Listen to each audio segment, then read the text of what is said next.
Welcome everybody to another episode of 2MFers. I am Brax Nightfighter, and as always with me I have R.E.M. R.E.M, how we doing? Doing really well, Brax. It's great to be doing another one of these episodes. It's always fantastic to hear from and learn from and experience what our other guild members or, individuals in the Alliance have experienced as they've joined us, grown their guild, and become what they are today. Absolutely. So, as R.E.M alluded to there, we are in the Senate Alliance Spotlight Series, and we're continuing our way through the Senate Alliance, and we thought that it would be just to kind of touch on one of our earlier starter guilds, and so today we're going to talk about Kashyyyk. And with us, we have Ventus and we have Jackman. So, guys, how you doing today? Doing good. Yeah, we're excited to be here. All right, let's define the voices. We've had some pushback on that. Ventus, let's say hi again. Hi, this is Ventus, leader of Kashyyyk.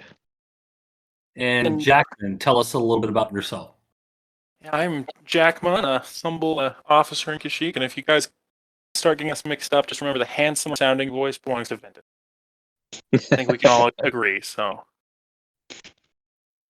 from what I understand, a lot of people think that R.E.M and I sound alike. So, I'm definitely Brax talking right now. So, in case somebody was confused.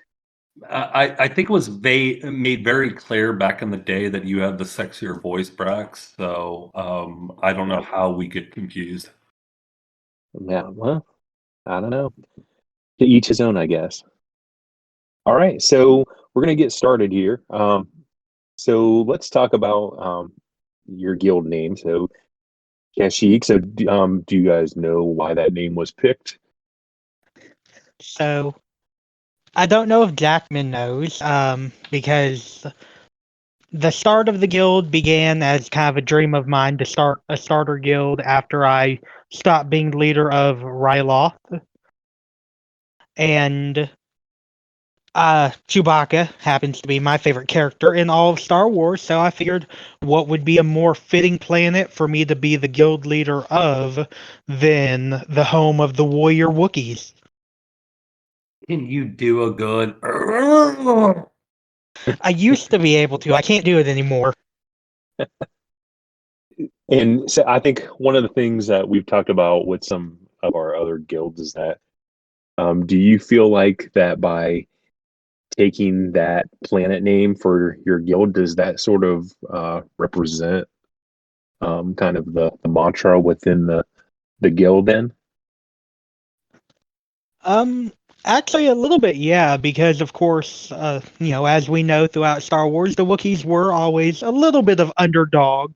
The Empire tried to crush them and enslave them for a long time, and we can't forget about the droid attack on the Wookiees, but they always bounce back, much like Kashyyyk has for many challenges we've done. That's awesome that it kind of works out like that. So that kind of leads us into the history of it. So maybe you just want to kind of run us through the history, like, as it got started, and maybe some of the earlier bumps in the road or anything like that. So, starting off, it, really was difficult for a while. Of course, recruiting for a starter guild is always a little bit difficult because you have a lot of people who are coming in with either hyperdrive accounts or fresh accounts.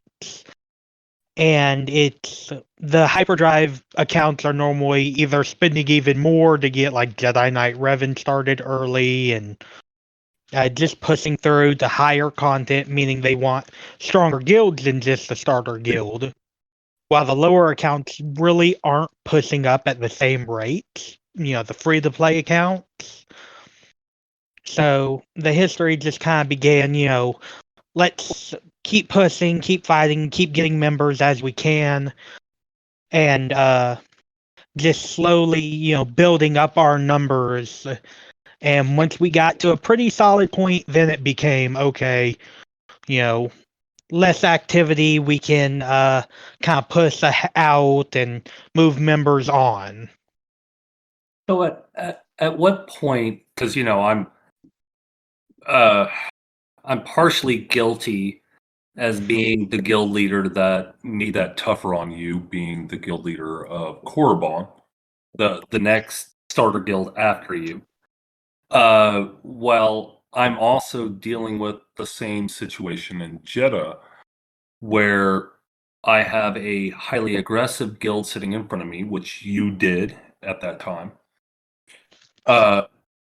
While trying to balance between making sure players got the experience that they wanted, while also trying to make sure that your guild stayed healthy moving forward.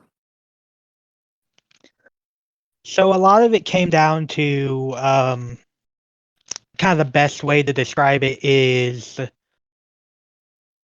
that's a tough one a little bit. I didn't mean to throw it at you. It's all good. It really came down to trying to keep it as a healthy atmosphere in terms of, for the players who are trying to push harder, seeing what content we could accomplish with those players while still keeping, example, we didn't not jumping into heroics right away because, players without 7 stars couldn't participate. So it was a balance of trying to run heroics, but also run the lower stars. So for a while, I alternated them. Of course, after a while, everyone got at least a 7 star, so it became full heroic. Can I interrupt for a second here? I want to iterate that Kashyyyk started their guild prior to the new changes to farming methods where you could get a 7 star really quickly. So you were in a much more difficult and challenging circumstance. Yes, accelerated farming wasn't a thing yet. Even, starters now, I think, get Jedi Knight Anakin and Ahsoka, I believe, when they start now, and Old Ben. When Kashyyyk started, I believe they were still only getting Jedi Counselor and Clone Wars Chewbacca at the start with Clone Sergeant. Clone Sergeant, yep. Those were the days. Yeah. So that is such a more difficult environment to be dealing with a starter guild. It's a credit to your management. Yeah, and I think in my experience with starter guilds too is that it does come to a point where you start to have some separation as far as those who are kind of a little more invested and kind of want to push on further, and then you still have the ones that maybe are a little slower developing. So that is a valid challenge that probably every starter guild gets to that point and faces. Oh yeah. I think what really did help in terms of once we really got to that point of more advanced players versus people who maybe played once or twice a week was I think it was probably about a month or two after Kashyyyk was made, maybe a little bit more than that, because Kashyyyk just passed its 1 year mark as being around. Korriban was made, and that allowed, of course, with R.E.M's help, to those players who were advancing faster than Korriban, they could come up to Kashyyyk, and vice versa. I would be able to send players down. Right. Of course, not in a way to manipulate the guilds. The alliance isn't about that, but just for people to fit, right? Yeah, no, it was. There's always a partnership, and I think that's a underrated element of our alliance is guilds within, well, across the board work together, but guilds within certain, shall we say, tiers of each other. Mm-hmm.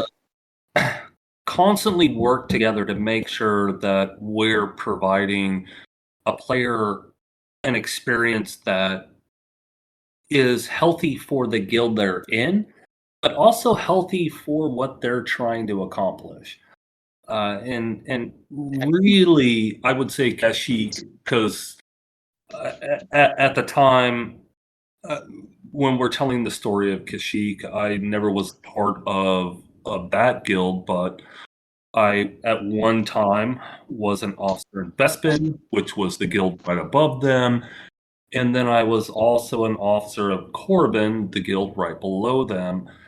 And those relationships that we were able to create, I think, really helped facilitate the teamwork that these guilds could do moving forward to make sure that players were finding an experience that they were looking for and qualified for. There was no backpack Yodas allowed. This was legitimately, we're going to make sure everyone is experiencing what they're looking to experience. Right on. All right. So as far as your leadership structure, so obviously Ventus, you are the GL, but do you want to kind of talk about other officers and maybe the roles that they play and kind of how your structure works? So when I picked my officers, it was always quality over quantity. Yeah, we have 4 officers currently. It is Jockman, who is here with us, Unicorn Lord, very common name within the Alliance.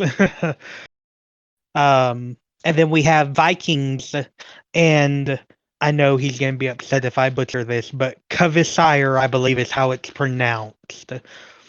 And so I didn't want anyone feeling like, okay, well, I have all these responsibilities while these people are listed as officer and not doing very much. So I try and do what I can in every regard.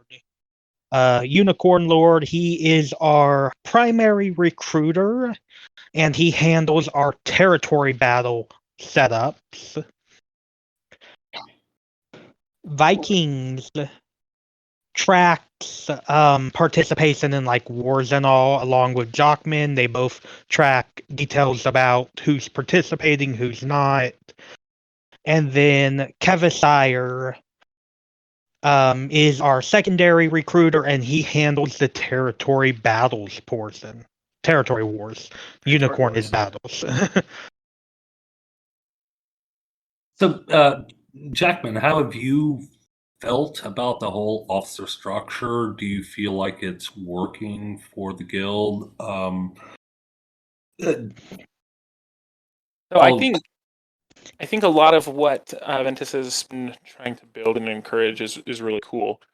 I think his focus when he's choosing his officers is those who are invested and those who are participating. Because, when I first joined, I remember telling him, I just want to feel like I'm contributing something to the guild, because for you guys to have an idea, the last event I had played was the Phoenix event when it first came out. I got most of those guys all the way leveled up.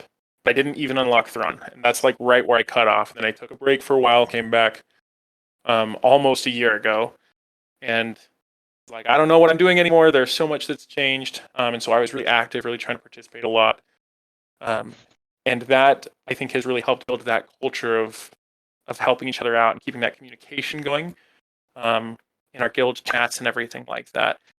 And the way the officer structure works, we all kind of joke around a lot, and I think a lot of times Ventus is spending most of his time rolling his eyes at us in the officers chat. But it helps keep it exciting for us, and it helps us stay engaged so that we can make sure everyone else is staying engaged, because that's the key, really, right? We want everyone to be having a good time playing the game. So I'm gonna throw an off question here. So you were somebody that was within the first couple of years of the game, based on that answer, and then you came back to it later, where obviously there's a significant number of challenges while you're we all understand. I mean, you're like you just mentioned, a lot of things changed. Arenas changed. Everything changed on you. How has this guild really made you feel a connection to Star Wars again? Um, the That's funny you should ask that, actually, because I was just thinking as you guys were talking about the guild history, I was like, let me go back and see some of my chat history with recruitment and things like that. Because I had just started playing, and then some convoluted relationship. I think it was my wife's friend's husband. We went over there for dinner, and he was talking about it. And I was like, "Oh yeah, like I just picked it up again." And he told me about the Senate, and I think I want to say he's in Ryloth. And I just jumped in with I think my like 600,000 account and said, "Hey, I want to join Ryloth." And a couple of people stepped in and said, "I don't think there's room in Ryloth right now." And I think really what they were saying is, "You don't belong in Ryloth." And Ventus kind of reached out in the landing bay and said, "Hey, I'm the leader of Kashyyyk. I'm running one of the starter guilds." And I kind of scoffed. I know what starter guilds, like, come on.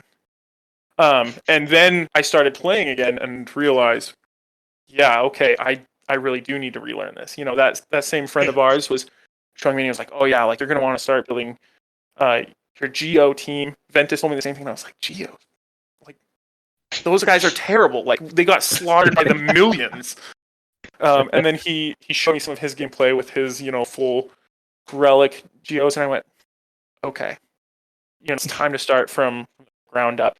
And being able to kind of do that with the guild has been really cool to me. One of the things about Kashyyyk as a culture, both the guild and the Wookiees and in Star Wars lore, is kind of that familial relationship and kind of building those bonds. I think that's something that we do a really good job at. If there's someone who's more often than not, people are messaging us and saying, "Hey, I'm thinking about leaving the guild," rather than just leaving, which I think is really, really pretty unique. And a lot of times, they've got reasons, and we can see that, and we leave on good terms, so that they can go find Crown Core, or go get more Watt shards or something like that.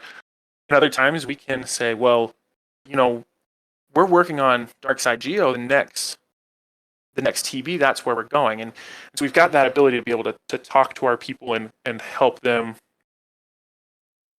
our guild members and our guild have the same goals and kind of have together in those things. And that's part of what really kind of brought me into Kashyyyk. And I originally even had the mindset of, okay, we'll get in on the starter guild thing. I'll pick things up, get my level up and everything, and then move on.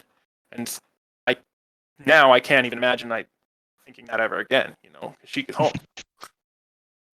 No. I think once we get around to some other guilds, you're going to hear a lot of similar stories about that. The culture that is built in a guild is a culture that lasts. Well, that's up to the guild, but when you have a good culture, it will last. Yeah.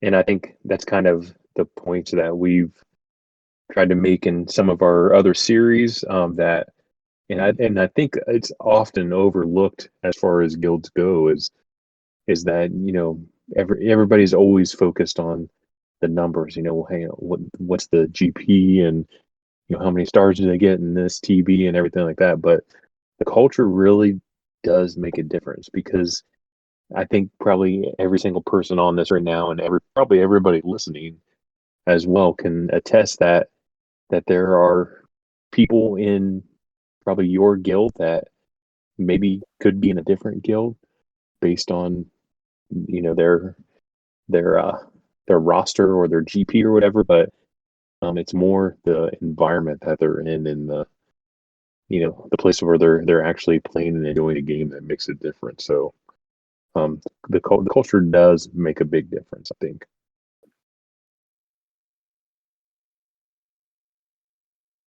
Oh All yeah, right. absolutely. So looking at your guild, what would you say are some current guild-wide goals that everybody's kind of focused on right now? So Last currently, Go ahead, Vince. so currently the guild's goal that I've and I know Unicorn and Dockman and all of us have been really pushing toward is everyone getting their Geonosians ready, because of course we take on Darkside Geo, one of the big rewards for it is those Watt shards. They count over time, even if we get 5. I think we got 5 last territory battle. Say this time we get 6. That's still 11 towards somebody who has 0 starting it. And we're also, with those who have been with us for quite a while, they know we push geos early. So if they already have that done, we're actually pushing the guild toward getting Padme done. So that way they have not just a strong geos for defense, for war, and for geo territory battle, but so they have a very strong light side team for the light side battles also. And I mean, if you've got that Geos team built up, if you've been working on that, like we were pushing everyone to kind of focus on, the Padme team should fall in line pretty easily at that point. So, Yeah. It's a really good future team, especially for a starter guild. And you're no longer a starter guild. I want to make that clear. You're an established guild. You're far beyond starter. But it's a good guild or a good team for your future challenges that you're going to run into, because you're going to need a Padme team. You're going to need a few other teams that I'm sure we'll talk about later. All right. So remind us, as far as kind of the technical numbers of your guild. So where are you guys at GP wise? Where are you falling as far as TB, and which TBs are you doing, and stars and all that fun jazz? we're just barely under 100 million as far as just our flat GP goes. We're focusing on Dark Side Geo right now. That's kind of our main goal, is to get those Watt shards, and the stars. We're kind of I don't want to say it's whatever, but the Watt shards are really what we're focusing on, is cranking over to those. So a lot of times we just do what we need to do to get there, and then go from there. Vince, I don't know if you've got some more specific numbers on some of those stats and things like that, but I just get excited for Watt shards. Do you guys have? Are you full? Do you have 50 members? I think we're at 48 or 49. We're Okay. almost full. I believe when I checked last, we were at 97.6 million GP. So, like he said, just under the 100 million, but very, very close to that glorious triple-digit million mark. Yeah. So I a couple more recruits and you might be there. So I was actually running Yeah. some ticket checks today, and we actually are at 50. We had a few more recruits this week that came on in, just getting started. But we are at 50 people. So getting to that 100 million though shouldn't be too far along the lines. I mean, Ventus he might unlock Slicker while we're on air tonight. So So I will warn you, Mustafar just hit a milestone, and then we fell below it, as we had to deal with, as every guild does, deal with guild issues, and then we climbed right above it. It's once you are within 1 million of a milestone, you have hit the milestone. You guys have done it. well, and there's a couple of those things that we've kind of been working on recently. Getting the enough 7-star Hans to sim pit raid, and this is actually today was our very first pit raid sim. So that was super exciting to see those automatically come into my inbox. I got some shivers. We were pushing to have, for a while there, we were up and down on even having GP to get to Dark Side Geos. Every time we got there, we'd have someone say, hey, I got to go get Crankcore somewhere else, and things like that. So those kinds of milestones, we've definitely had our fair share of struggles already, and I'm sure we'll continue to have them. It's part of the game. But keep on keeping on, right? Yep. Yeah.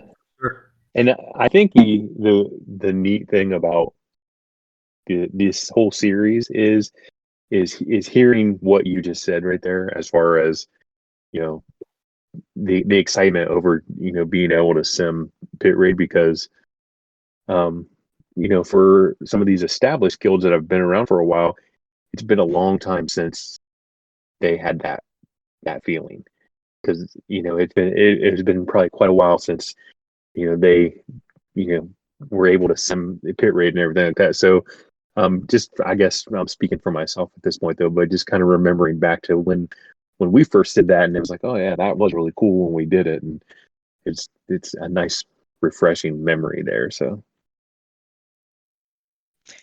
Oh yeah, it's a lot of the things, they come and go in waves. We have had several times where um we've had like heroic Sith. When we did start, it was like, okay, that's a far off dream.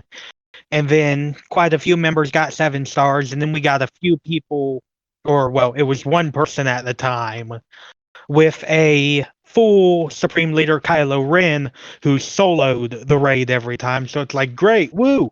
We're getting these Treya shards for our new members. They're getting all this good gear. And then that member left along with a few others. Really hurt when they left, but what became important, and I realized really quick when that happened, was instead of just expecting the guild to be like, okay, expecting them to think, okay, we're going to bounce back, making sure that the members and my guildmates knew I had a plan. Here's what we were going to do. It may take us a little bit to get back to that point, but when we get there, it'll feel all the better. And did it? That's the real question. I mean, seriously, a guild achieving it as a group rather than a guild achieving it basically on one large player, which was more satisfying? It was most definitely having where everyone had to attack. If you didn't attack, we may not win. And I mean, every now and again, we still have that now because, while yes, we do have a few members with some clones ready and really good, and a few members who are just shining above because they're either pushing harder, or when they came to us, they were already a little bit ahead of everybody else. But it is still 100% a group effort, and that is a lot more satisfying to, I think, the whole guild's morale, knowing I helped achieve that.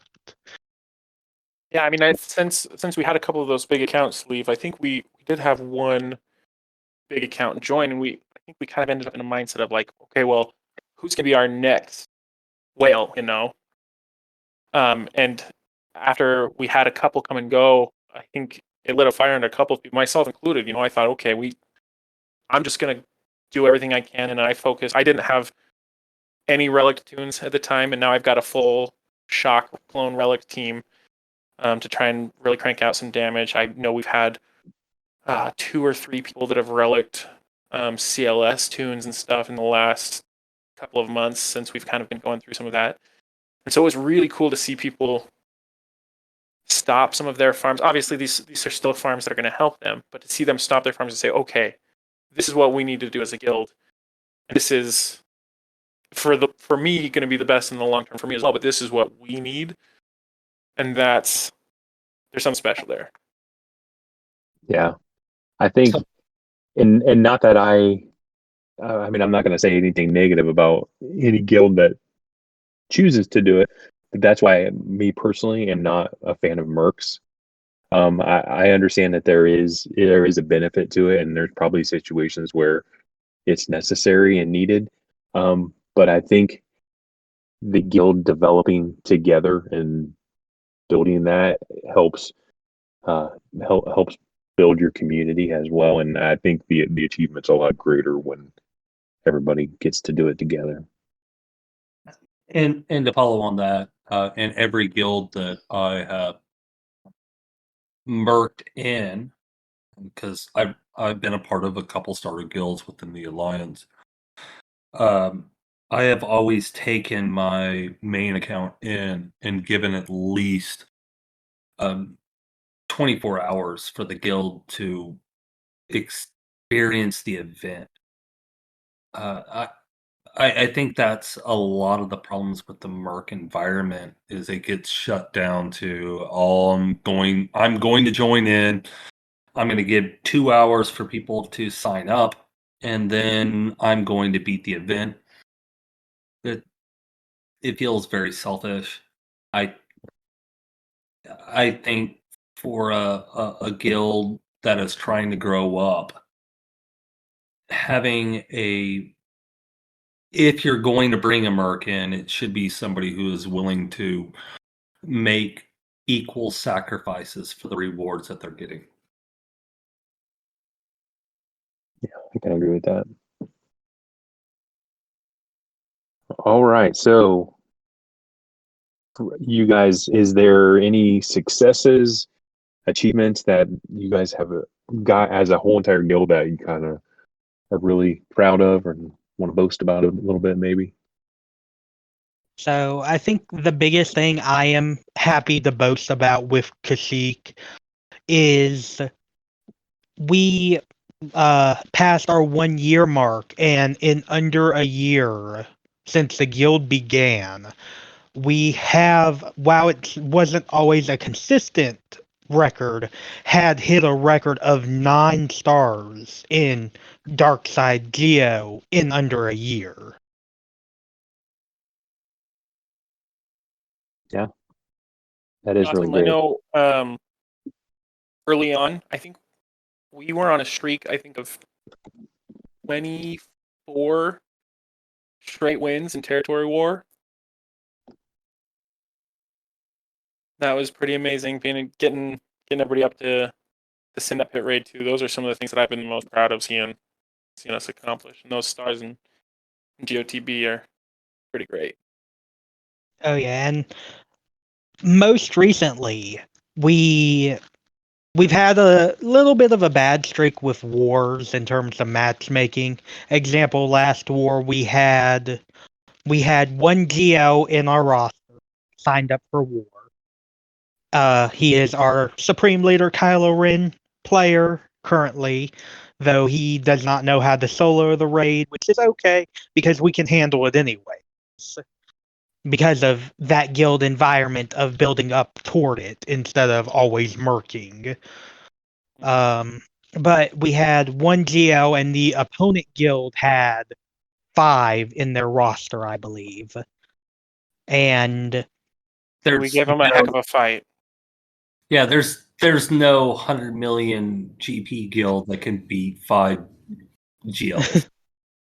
yeah, we were able to clear their top wall. I believe we cleared all of their top walls, minus, I think, the final ship node, and brought their bottom wall, I want to say, down to the last maybe 4 or 5 teams. So I don't think they full cleared us, but there was, I think, a 2,000 banner difference in the loss. And I made it apparent that day. I posted a guild-wide ping saying, even though this was a loss, I speak for myself and all the officers that we are proud at how hard everyone pushed. So in my eyes, while yes, the game says we lost, I think it's a win because of how hard the guild came together. Yeah, I think I'm speaking for most of our. I believe we've probably had some battles like that too, where we knew the kind of odds were stacked against us, but we still put in a valiant effort and I think learn some things together as a guild. So those situations, even like you said, even though on paper it shows at a loss, it is a win for the guild as they move forward.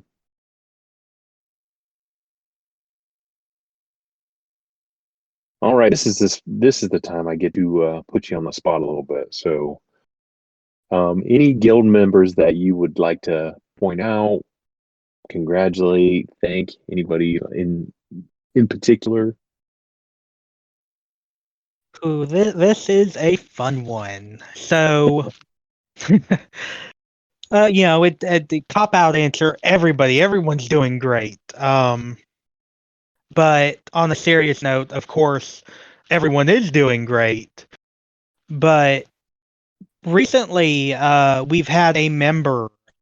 He's fairly new to the guild, and he's fairly nice about the game. He's Beware of Dinos is his name on Discord. And he has been really active in pinging not just us officers, but also his guildmates in terms of, hey, maybe do this push, hey, help out here, giving that little bit of edge that, well, yes, us officers are normally do it and would rather us send out the pings sometimes. I can see, he is just looking out in his own way for the best of the guild so we can keep pushing and moving forward. Sounds like you need to basically take him over and make him a part of your officer crew. I won't lie, the thought has been there. We're recruiting him right now within this chat. Let's just be honest. We're making is he willing to put the effort in and be part of your officer crew? That's what I'm getting at. It wouldn't be the first time I've taken another Senate member's advice on who should be officer. Unicorn Lord was handpicked by the legendary Geo Gamma himself. Legendary for sure. Ooh. But it's something I've been considering. I'm not gonna say today whether that is gonna fully go through. Of course, I'd need to talk to him and talk to my other officers about the planning, but it is something I've been considering because personally myself, I like to keep everything out on the table with the guild, with things I'm planning, ideas, and let it come down to a democratic vote of who all is in favor of this idea, who all is against it, and plan out from there. Well, so that's a great conversation that I don't think we've ever had in any of our chats. How do you kind of go about the concept of who you bring into officers? I'm willing to kind of open up Brax and I's and Mustafar's concept of how we choose officers, but let's have that conversation. I think that's really interesting, and it's a hard challenge for a lot of guilds to figure out when do you actually give somebody, that level of power within a guild. Right. I think something Ventus did really good that I was kind of surprised at is when he recruited me as an officer, he kind of threw it out into the ether, and said, "Is there anyone who's interested in becoming a guild officer?" And to be quite frank, I think that's half the battle right there. Is who wants to put in that kind of work. And then he took the nominees, if you will, those who were willing, and sorted through with the current guild officers who they thought would be the best fit. And I thought it was really neat, A, to look for volunteers, and B, Ventus very much the power to just make that decision, and everyone would trust him. Everyone would go with it. We know the guild is in good hands with him, but he still makes it open for discussion. He still makes sure that it is a democratic process. And I'd love to hear some of your thoughts about why you've kind of decided to do that too, Ventus. So the main reason I've ran it that way is I'm a firm believer of if nobody's perfect. I can make a bad decision. I'll own it. Mistakes, I've made them. So when it comes down to it, I'd rather hear a group of 4 or 5's opinions and us discuss it, see what everyone thinks, where they're coming from, what maybe we need help with in terms of the officers, like what maybe is a base we don't have covered enough yet, and finding somebody who would be a good fit in that spot, and not just leaving it as, okay, well, this person is always talking in chat, because of course not everyone who is always talking knows the best for the guild.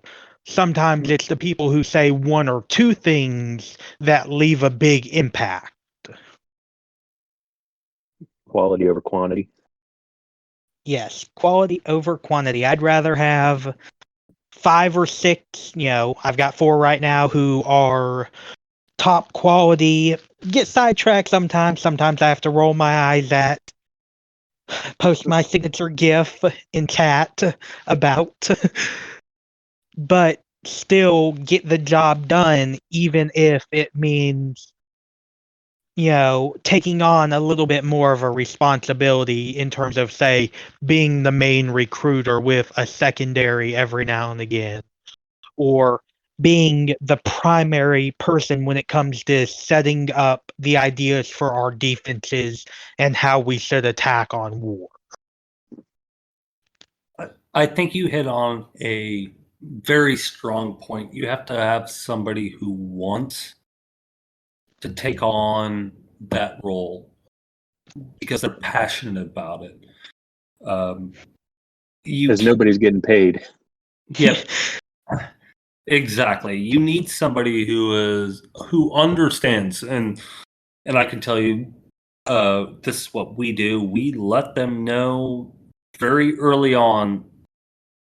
Being an officer is, in many cases, a thankless position. But you have to have passion about the guild. You have to be committed to the guild.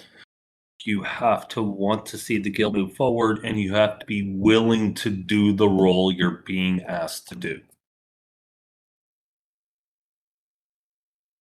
Exactly. Of course, we don't see in chat. I don't think maybe there's been once or twice we've seen in chat, ping to the Kashyyyk officers, thank you for leading us to this point. But I may not do it all the time, but I do hope, and Jockman will be able to let you know whether or not, he feels this way about it. But I do, every now and again try and let my officers know that, hey, I know this is almost like a second job sometimes. Sometimes we sit down and have conversations for a couple hours on what the next plan for the guild is, how we should move forward. And I try and let them know, even if you don't hear it from the guild as a whole, I am thankful for the help y'all give, because sometimes I'm not as available as I would like to be. I think that's every officer. We all fail at that. We all have lives, and that's sort of kind of the concept of the Alliance, I think, is we all have lives. We're all trying to work together to enjoy playing this game. That's what it's all about. And build a community that's bigger than ourselves. Yeah, absolutely. All right. So the biggest challenge that your guild has faced so far, what would you say? I know, especially being a starter guild, you've probably had a lot of roller coasters and, different challenges, but what would you say is the biggest challenge that you faced so far in your 1 year? The biggest challenge. So that came probably about 6 months into the guild's life cycle. We had and I'm not going to name any names involved in anything. Of course, it's all in the past. I've moved past it, but it was the biggest challenge within the guild. R.E.M knows a lot about what happened, but we had 3 very strong members, 2 of which were actually officers of Kashyyyk, and it was about, I think I had maybe a 10-hour notice, which 8 of that I was asleep for, and the other 2 hours I was at work, that they were leaving.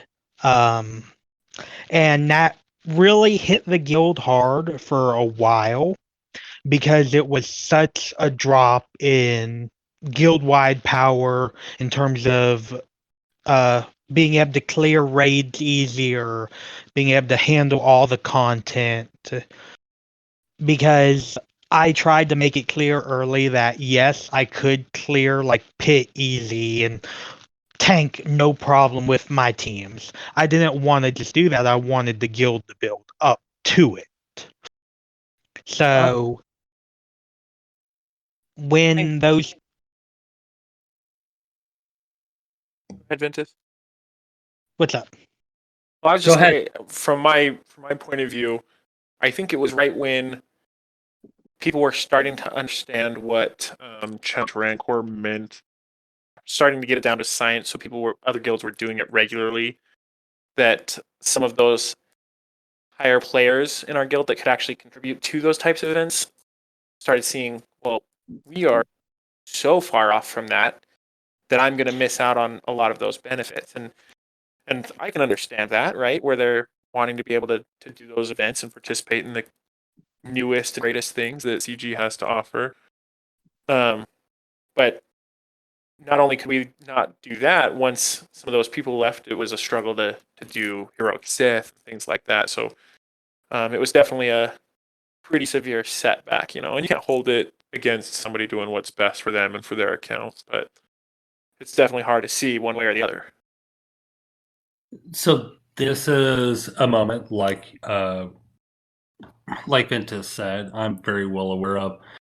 Those players came from a guild that I was running at the time, and I recommended them for officers because I thought, well, I should say I recommended one of them for officers because I could see their potential. CG happens to throw barriers in our way all the time, and it was just poor timing, but it was also ended up being a poor recommendation on my part. So I will take ownership of this. This was not a situation that was purely a Kashyyyk issue. It would have happened to any guild that had accepted those players at the particular point in time that they had those lineups. Well, and I think if we're being realistic, probably every guild listening to this can say that they've had those moments where either new content's come out or anything, and you have a multiple people either leave for greener pastures or decide to retire or whatever. I feel like every guild has those moments, and I think it's part of the building process, and how you overcome that is what is important. So how did you guys deal with that, and how do you feel that you kind of addressed it and then, I don't know, made it right? So I don't fully remember if ﷺ was there when that incident in specific I'm referring to went down. But what ended up happening is, of course, I put out a massive guild notice because a lot of people were nervous about the state of the guild and what the plans were going forward, letting them notice that yes, it was a hit to the pride, to what we had going in that moment.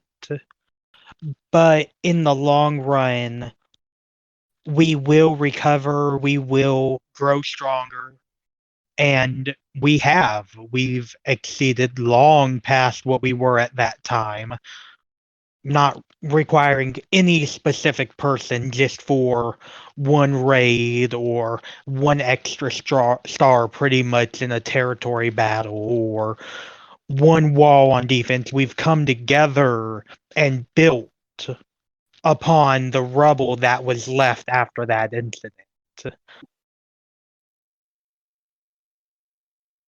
Yeah, and I think that's the important thing about those kind of situations is that although in that moment it probably stings pretty bad, it actually, if handled correctly, and it sounds like you guys did the right thing, you communicated well and kind of kept everybody on the path, is that it becomes a big team building thing as well, and a lot of times you come out on the better side of it. Yeah, it sucked for a while, and I mean, trying to figure out how I should lead the guild in the field we were in at that point without a map took me, I mean, I'll be honest, it took me 2-3 weeks to maybe even a month to really have a full plan in mind of what can I do in terms of as leader to get this guild, get the morale back, get everyone, excited to continue the game in the wake. And I mean, it sucked in the moment. Like I said, I hold no harsh feelings toward those involved because I mean, it's the past. You can't change it. And one of them I do keep in contact with in a little bit and am, happy to see them growing themselves. They've grown tremendously. I will say I don't think there's any guild that has been around for any length of time that hasn't experienced significant changes as you did in that moment. But in that moment, that lets you kind of figure out what kind of guild you are, what you're going to be. It really becomes that that point where everyone understands who they are and why they're connected.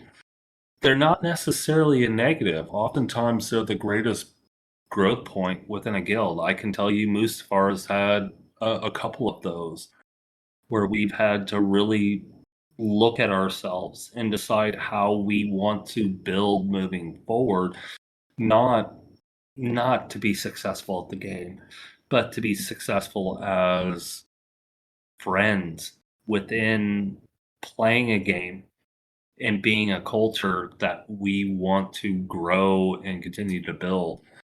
And I suspect that was the moment that your culture really sort of solidified and you knew what you were.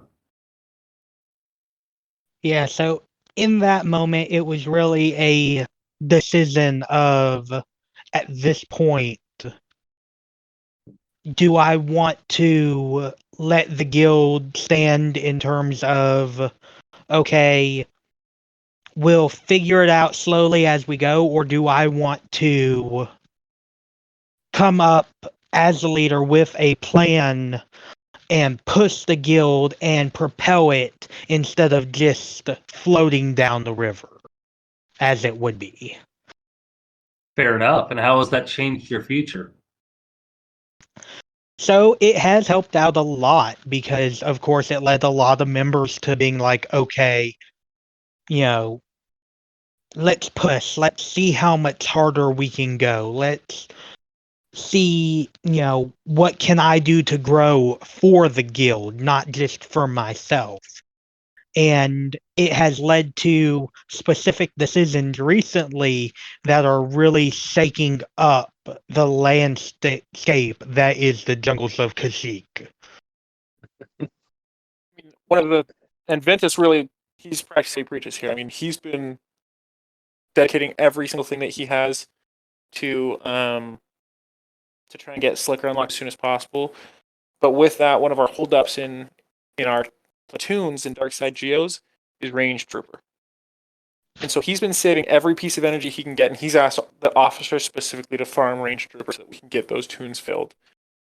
And even with all of the energy he's been trying to save for Slicker, he still makes sure he's getting in his grind on Range Trooper too.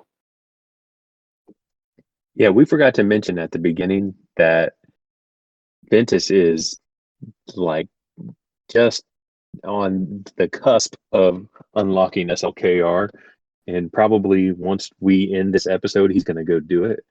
So, so he's kind of fired up a little bit right now. So anytime you hear that reference, you just know he's squirming right now. So The end of the episode, the end of the episode, I've been trying to get this last ticket since the beginning of the episode.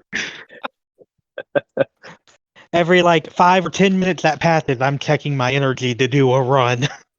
Still haven't got it though. So all this, right, so go this ahead. isn't a question. I just want to throw it out there. Kashyyyk was originally started as sort of on the concept of a casual guild, and Ventus has done a great job of managing his guild members through that sort of quandary of casual, semi-casual, competitive, and I think Ventus is starting to learn to just work.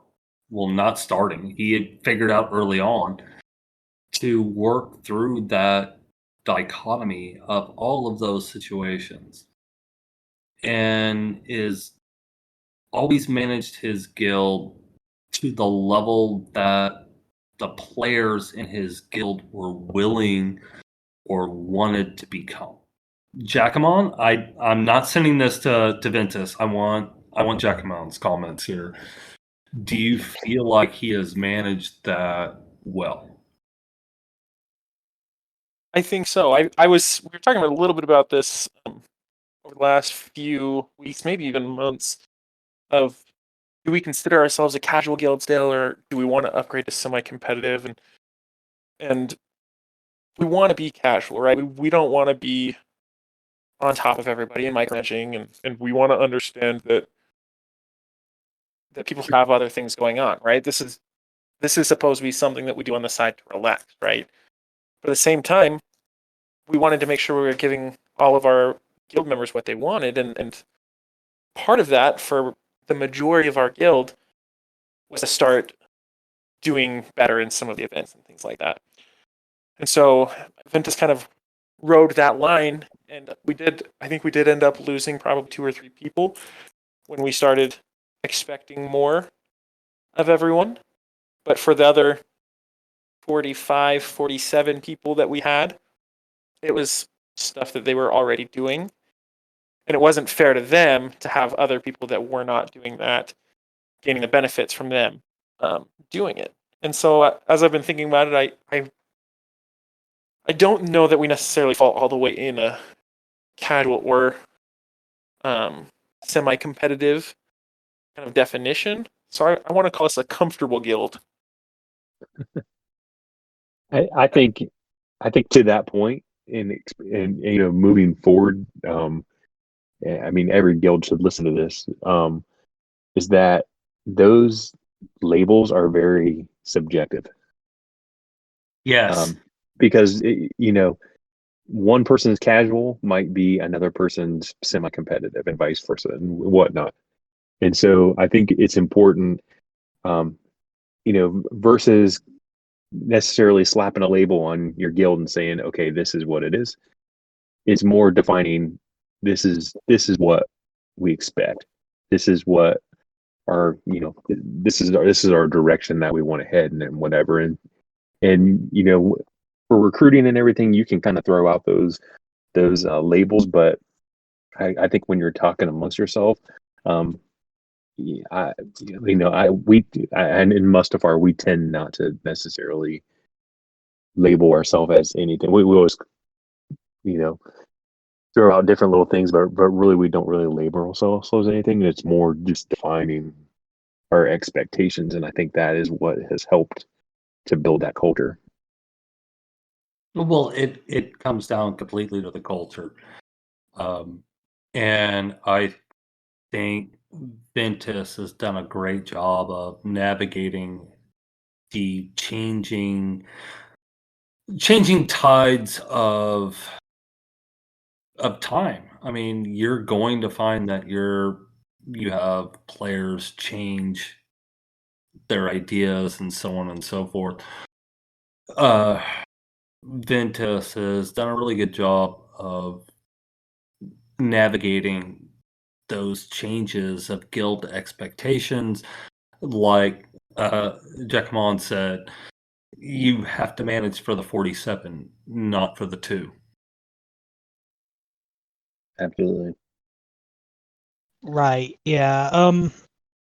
I'm not sure how many people remember back when Cass was originally being concepted among the Senate.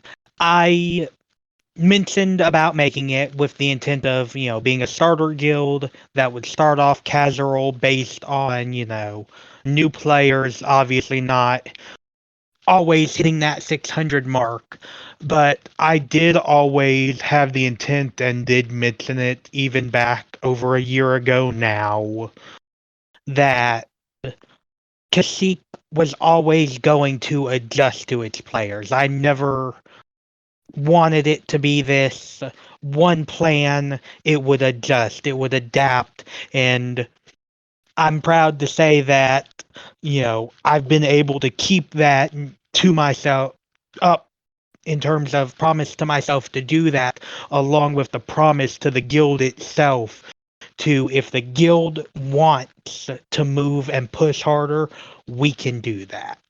If the guild as a whole believes, okay,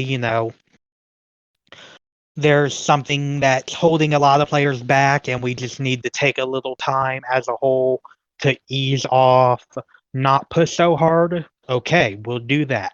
But it will always be based upon the guild dynamic. Yeah, and I think Rem and I can probably both attest to this because we've been involved in a lot of starter guilds. Is that I think you go into it with an idea of what kind of culture you're going to have, but you really can't define. It's hard to define and keep a specific, title like casual, semi-casual. It's really hard to do that, and it actually would be interesting to talk to a guild where they were able to successfully do that. But all right, so moving forward, what would you say is the biggest hurdle that you have coming ahead of you? Ooh, the biggest hurdle coming for the future of Cass, that has to be adapting to when we hit that milestone of the 100 million in game, letting the people of the guild know, hey, yes, we know we are at this point, but hold off for a little bit, stick with us. We will do light side geo when the time is right. We can't just rush into it guns blazing, unlike a lot of guilds did when the content was first released. And it killed a lot of people's morale because they didn't realize how hard it was. Since we do have that foresight of other guilds in the Senate and other Senate members who I've talked to, and I've even experienced it because I used to be the leader of Rayloff when Lightside Geo first came out. It does take a lot of time, practice, and patience to get a plan set for that, and it would just take, of course, time and patience from our members for us to be able to get that going and that plan ready. Well, Yeah. and one thing that I think CG is very smart in how they've developed the game, right? Each step is designed to some extent to be frustrating. And so we spent all of this time building up Geo so that we could do Dark Side Geo, right? But we haven't really focused necessarily on the separatist side of things and the droids and things like that. But once we get a few more people with those coming up, right? Geos were leading us to unlock Padme. The droids and the separatists will help us to get our gas and our clones, really rolling out. And that's all part of the development, right? And so it's easy individually to get frustrated. Well, shoot, why can't I unlock gas yet? Because this stupid starfighter is taking me 6.5 years to unlock for the tier 1, right? It's easy to do that same thing for the guild, like to say, we've got these units, we've got this GP, why can't we be doing this? And we just have to understand that the only way that they've designed it for us individually to break that is for us to essentially pay to get past that frustrating barrier. And the only way for us as a guild to get past that frustrating barrier would be for everybody to pay, and we're simply not asking that.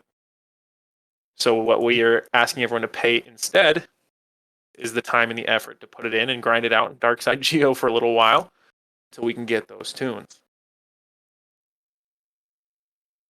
That is a very mature perspective. All right, so now we get to kind of ask you some personal questions. So what would you say you would like to see added to the game? And I want each of you to comment on that. But if you were in charge of CG and you had the opportunity to add anything to the game, what would that be?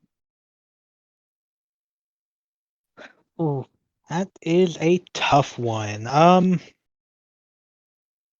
There are probably a couple things, like a little bit better of guild management options. I know that's been asked by a lot of people for a long time, but a much easier way in game to be able to organize and say type in the guild search accounts that have X unit at 7 stars. GBA as an example. But other main thing I would like is a Galactic Legends Chewbacca, personally. Have him be the best version of Chewbacca he could be.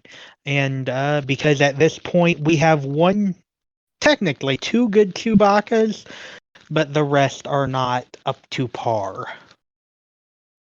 Chewbacca's probably the one character we have the most of, though, isn't it? No. Han. So many Hans. So many worthless Hans, but we have a lot of Hans. And a few other players. No. There's a lot of Kenobis now, too, though. Yeah, no. Kenobis, Luke's. Better tunes for Kenobi than for Han, granted, typically, but yes. No, for sure. It's no. I would say to disagree. Chewbacca at least has two good Hans. We finally got a good Ahsoka. Oh my god. But everyone knows I'm a huge Ahsoka fan, so let's just leave that one aside. Ahsoka had some of the best character development in Star Wars. I mean, I remember, and this might tell my age a little bit, I went and saw the Star Wars, the Clone Wars movies in theaters, and I was in middle school when it came out. Probably just started middle school when it came out, and I could not stand Ahsoka. But now she is right up there. She's not quite there with Chewie yet, but she is up there. Jockman, what would you add to the game? Well, I've listened to the other Senate Spotlight podcasts, so I don't want to just jump on the ship's bandwagon, although I think we all can agree that there are a couple of things. If that's how you feel, it's okay. But one thing that I was thinking about as I was looking at some of your sample questions you sent over was some live PvP. And hang with me on this one. If you remember when they first came out with PvP battles in Pokemon Go, you could choose a tier level that you could battle at, And I think it would be so cool for me to be able to challenge somebody like you, Brax, or R.E.M, that's got these units and tunes that are just way beyond mine, and say, okay, you and me, 5 tunes on 5 tunes with, a max of 120 GP, and just see what would happen. I think that would be so cool to be able to do those kinds of sandbox fights and stuff like that. To just go head to head. And what if you could like kind of like bet gear on it or something like that? I would be so down for that. You know what I mean? Like where you could say, "Oh yeah, I'll throw 100 get twos on it or something like that." Or That would be really cool, I think. And plus, of course, the benefit of live PvP, being able to talk that smack, is always just so satisfying. yeah. God. Well, You're- that would have to be an upgrade to the communication tool within the game as well, which I don't think we will ever see.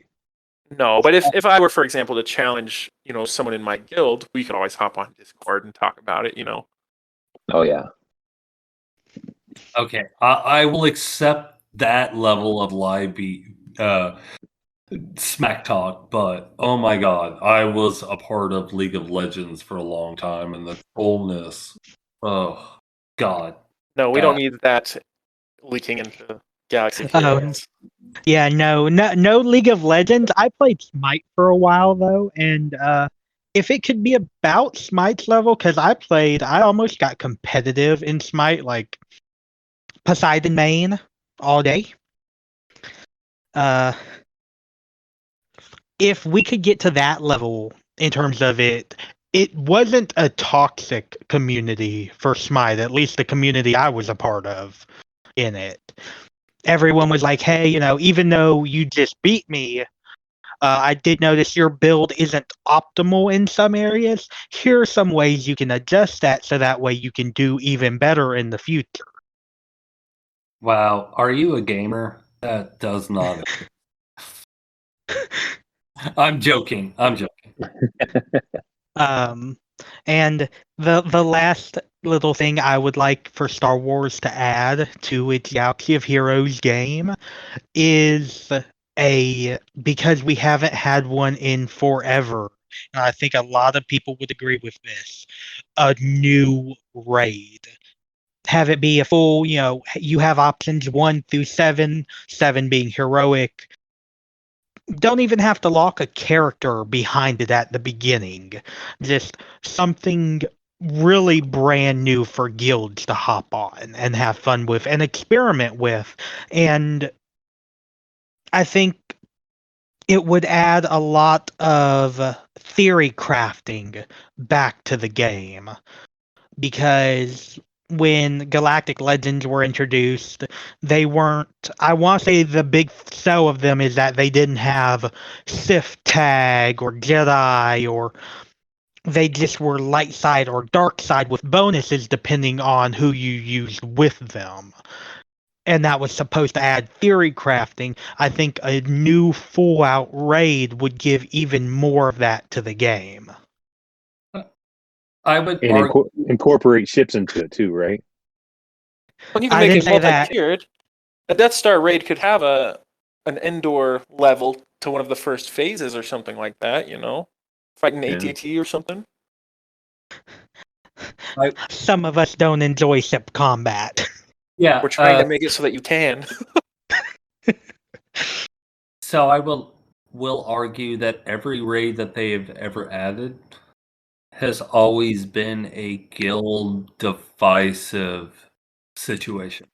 And as you hear more stories of guilds from the past talking about raids coming on and how they force them into reinventing themselves, raids are pretty tough. I wouldn't be against any of those. I just want to warn you that any new raids always come with turmoil. It does create a shakeup. It happened with Tank. It happened with Sith, and it obviously has happened with CPIT as well. Oh yeah, So- but of course it always has the option to bring new players either into the game or back to the game potentially also, which in turn can make guilds even better and stronger in the long run. That's a valid point as well, especially from a recruiting standpoint. Like as soon as there's new content that's introduced, you always like, I mean, the base starts lighting up because you got a lot of people that are looking, getting back into the game, looking to upgrade. It's like we said, it just creates a lot of change. That's not necessarily a bad thing, not necessarily a good thing, just warning there's going to be change in any sort of situation like that. Oh yeah, I think the best way to describe it is a double-edged sword. It can work, it can be great, but if a lot of things happen within the guilds have fallen apart because of raids. So it's all about good management and trying to, okay, so you want to move on because you want to try this new content. Cool. Find a home for you. Typically, we do try within our brother and sister planet within the Senate, but there are also going to be those people who are like, okay, my guild is doing this and I'm just not ready for it. Here, maybe they reach out to a leader officer or just post in the community chat, hey, I think I need to take a step down, go into a more, not doing this content yet based guild. Fair enough. Yeah. Okay, this is the real put the pressure on you question. So, thinking within the alliance, what is one of your guys' favorite non-guild member of the alliance? Well, I had one that I pitched earlier, but one of our really, really high level players that at some point in the last few months ended up having to leave the guild was Wookie Nookie. I think you guys would probably know better than me. I think he's the F2P Padawan in Lothal now. Is that right? Yes. Started a YouTube channel and Yes. Yep. Yes. Yeah. Yes. so I just think he was always such a great influence. I mean, he was doing more damage than anybody else in every single event that we had, but never got too big of a head to not help anybody out or share advice. And he had to leave our guild so that he could focus on a startup alt account that he was using to create a YouTube channel so he could help people learn the game. I mean, just stand up guy. Honestly, I thought that was really cool that would be the reason that someone would choose to leave, where he's kind of the top dog in our guild, to be able to drop back down to help even more people. I just was really impressed by that. So I'm glad you mentioned him. Jeddah, which is my most recent starter guild that I've been running, he was a huge part of it. And he has been so helpful in helping mentor so many players within Jeddah, new players within the guild. He has moved on, and he is continuing to run his free-to-play Padawan account. He has been a fantastic addition to the entire Senate Alliance. I'm really appreciative of him. Yeah. Even though he's not in the guild, he's still helping players in the guild. So I had to give this one a little bit of thought. So of course I didn't let everybody else go first. um,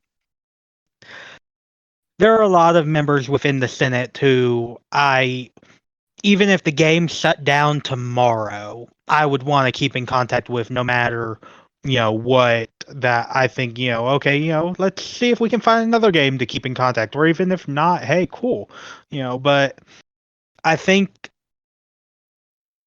the biggest one who's had not just an effect on me in terms of in game, but a little bit more in personal life. Um, is Lab Monkey. Great guy, very fantastic, great with mods, even though he gets very disappointed in mine sometimes, a lot of the time. Don't let him look at mine. Oh, I don't let him look at mine normally either. Sometimes you can talk with him about it though. He was the guild leader of Rayloft when, right about the time I joined, it was actually somebody else, but really Lab was running the show. And behind the scenes, shortly before Lab left, he let me know, hey, I'm looking for a replacement as guild leader. I would like, to see about you stepping up into it. And if without him having done that, I don't know if I'd be the leader of Kashyyyk today. I don't know, where I would be within the Senate without, the guidance he's given me and the advice he's been able to give me, even though he hasn't, always like looked at my roster or known what's going on. He's, no matter the question, he's been able to give me some answer to help me or helped me find an answer within myself. That is a great answer. I think many of us are annoyed because that's just going to continue to feed his personal self-worth, which is very deserving. He should think is high.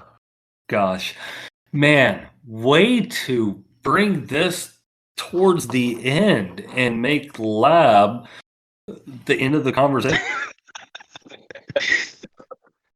Isn't he always though? Let's be real now. Let's be real. Even when Geo was like always being talked about within the Senate, somehow Lab was always brought up in conversation too. Oh yeah, no. Lab is a fantastic member of this community. I don't know how it would exist without him. Huge influencer. All right. So now that leads us to the final question, and that would be, what if you were talking to somebody, either that wasn't in your guild or somebody outside of the Senate Alliance about your guild, what would you want them to know about your guild? Ooh, so what I want anyone who, whether they listen to this or just their friend tells them about it, or no matter who they are, if they want to know about Kashyyyk, it's the best way to describe it is it's home. Yes, you might feel a little awkward in your shoes. It might take a while for you to grow accustomed to some of the people. Some of us officers are a little off, but after a while, it's home. We joke, we laugh, we talk to each other, we grow together.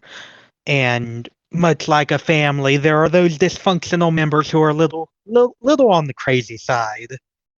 But at the end of the day, it's home. It's where you start to feel like you belong in this guild.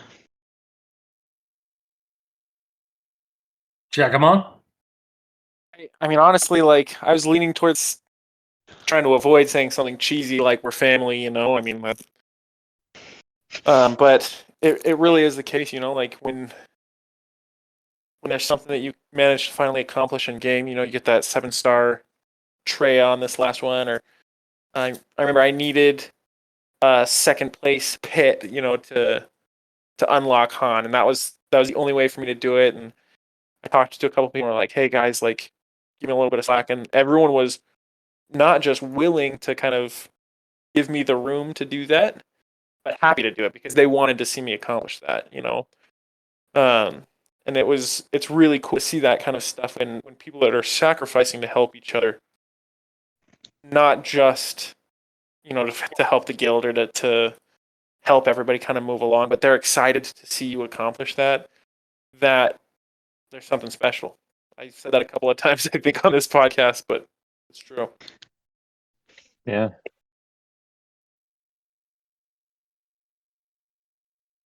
Well, Brax, do we have any more questions to ask them? No, I think I think that kind of wraps it up as far as Kashyyyk goes, and it was great to be able to share have you guys share your experiences and get to get a little bit of insight as far as your guild and how it operates and everything like that. And as we go along here, like we talked before, is that it's great for our community just to be able to get to know each other a little bit better and compare stories. And obviously there's probably a lot of things that you guys have said that another guild has dealt with similar experiences, and you can get an idea as far as how you guys handled it may help other guilds in the future. And I think that's kind of the whole intent of this whole series. So Rem, what do you want to add?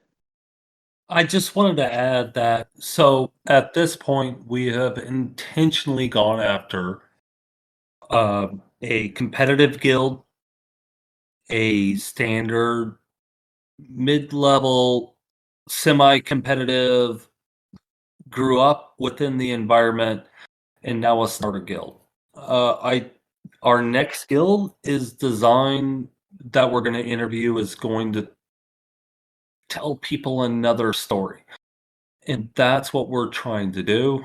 We aren't picking any guild through any sort of system of hierarchy. We're trying to tell stories that may benefit others. And so we're looking forward to our next conversation. I think people will enjoy hearing what every guild has to offer. For sure. Well, obviously we want to thank Ventus and Jockman for coming on. Thanks a lot, guys. We appreciate you guys coming on. Ventus, obviously, good luck with the SLKR here later on. Yeah, get it tonight, please. Don't spend money. I don't know if I'll be able to now because I just spent my last 6 energy trying to do another run. And after I get off here, I do have to work in the morning, so I will probably be going right to bed. But it will be bright and early. I'll wake up my usual time probably about an hour before I work and get that done because I know it's gonna be Galaxy of Heroes is gonna be in my dreams tonight. Yeah, well, what a way to start a new day right there.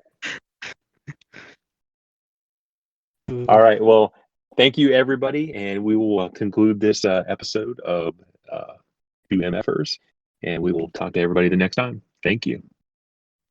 Thank you. Thanks for having us. Thanks for having us.